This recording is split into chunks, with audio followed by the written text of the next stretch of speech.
dari dalam kamar mandi. Sebentar, Wi. Nanggung nih. Tolong. Eka pun mulai ketakutan.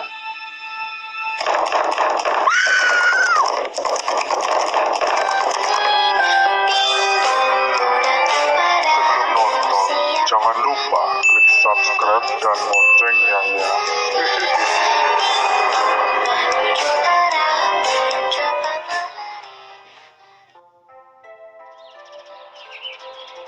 Kisah misteri kali ini menceritakan tentang Dewi dan Eka, mahasiswa yang baru di sebuah universitas, sebut saja X, dan baru saja pindah ke sebuah kontrakan.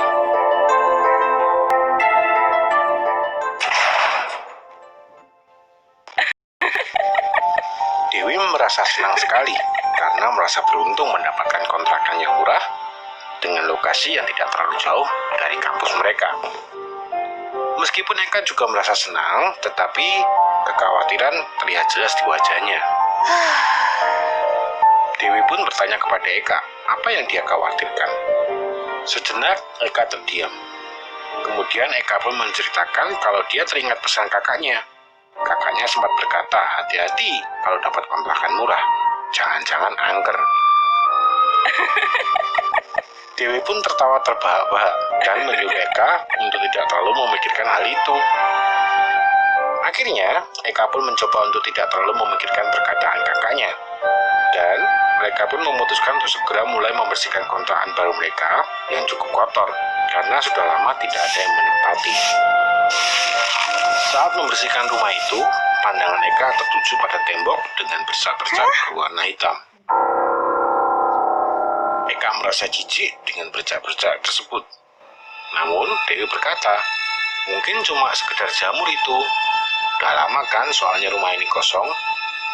Eka pun berusaha membersihkan bercak hitam itu dengan sebuah kain. Namun, tidak bisa hilang.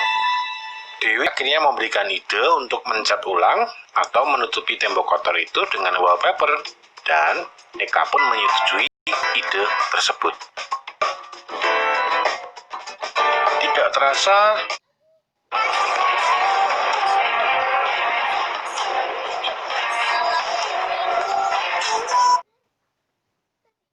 waktu pun berlalu. Sudah hampir 1 bulan, Eka dan Dewi menempati kontrakan baru mereka. Suatu malam, Eka sedang berada di kamar mandi ketika tiba-tiba ia mendengar suara pintu terbanting cukup keras. Eka pun berteriak memprotes. Wi, kamu nutup pintu gitu banget. Baru ribut ya sama pacar baru kamu.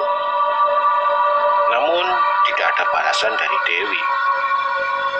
Sesaat kemudian, terdengar langkah kaki mendekati pintu kamar mandi.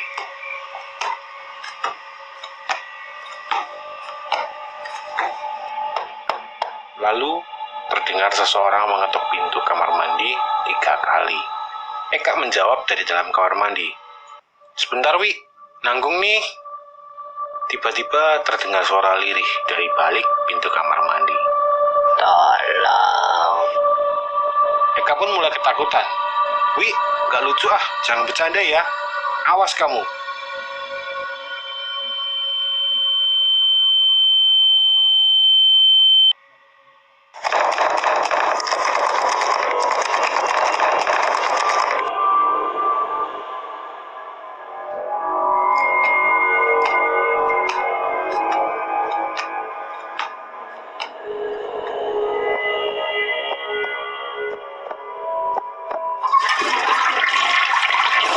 Buru-buru menyelesaikan kegiatannya di kamar mandi dan segera keluar dari kamar mandi untuk memarahi Eka. Belum selesai Eka memprotes, tiba-tiba Eka tersadar kalau ternyata tidak ada siapapun di rumah kecuali dirinya.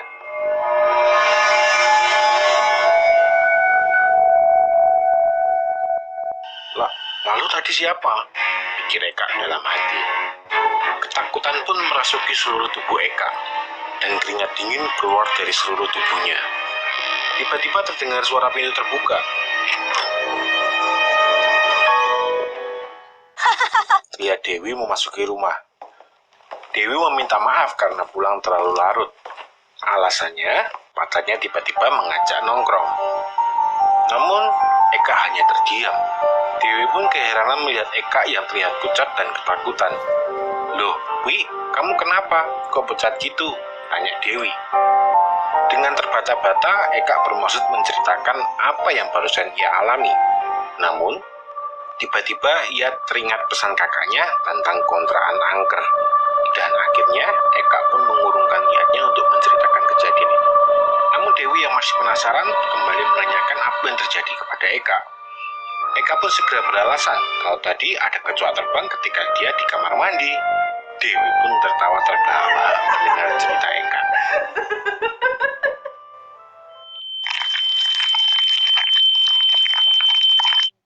तेरी सूरत ना हो जिसमें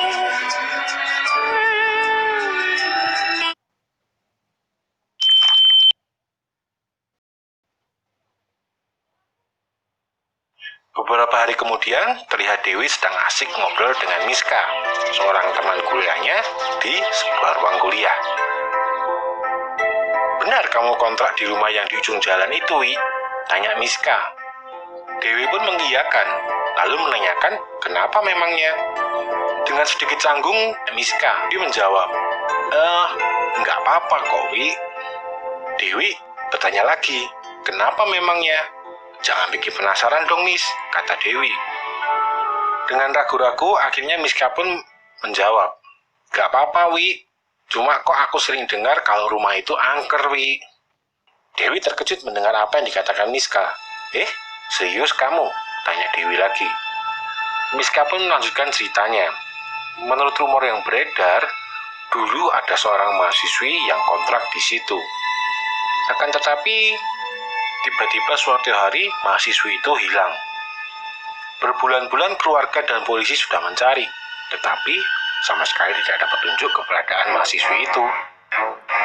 Polisi mencurigai teman prianya, tapi karena tidak cukup bukti dan dia seorang anak pejabat, maka kasusnya dihentikan. Dan sampai hari ini masih belum ditemukan mahasiswi itu. Dewi terlihat pucat usai mendengarkan cerita Miska. "Terus gimana, Miss?" tanya Dewi. Miska kembali melanjutkan ceritanya. "Ya, sejak hari katanya kontrakan itu angker banget. Sering ada suara minta tolong dan suara perempuan menangis gitu." Dewi sebenarnya meragukan cerita Miska, karena menurut Dewi, selama mereka tinggal di situ, mereka tidak pernah mengalami hal-hal yang aneh. Miska pun berkelakar bahwa paling itu semua hanya rumor, dan Dewi seharusnya merasa beruntung karena dapat kontrakan murah. Tetapi Dewi tidak bisa melupakan cerita itu dan berencana menceritakan apa yang dia dengar kepada Eka. Sementara itu di kontrakan, Eka yang sedang berada di kamar mendengar ada suara terhisap. Eka pun keluar dari kamar dan terlihat Dewi sedang duduk di meja belajarnya sambil tertunduk dan menangis terhisak. Eka mencoba menanyakan apa yang terjadi. "Kamu kenapa, Wi?" "Ribut ya sama William." "Sudahlah, tidak saja dia. Dia bukan cowok baik-baik, Wi," kata Eka. Tapi Dewi terus saja menangis. Eka mencoba menghampiri Dewi. "Ya sudah yuk, malam ini kita tidur bareng ya, biar kamu tenang," bujuk Eka agar Dewi tenang. Tangan Eka berusaha meraih pundak Dewi. Ketika tiba-tiba, "Kak, kamu ngomong sama siapa?" terdengar suara Dewi di belakang Eka.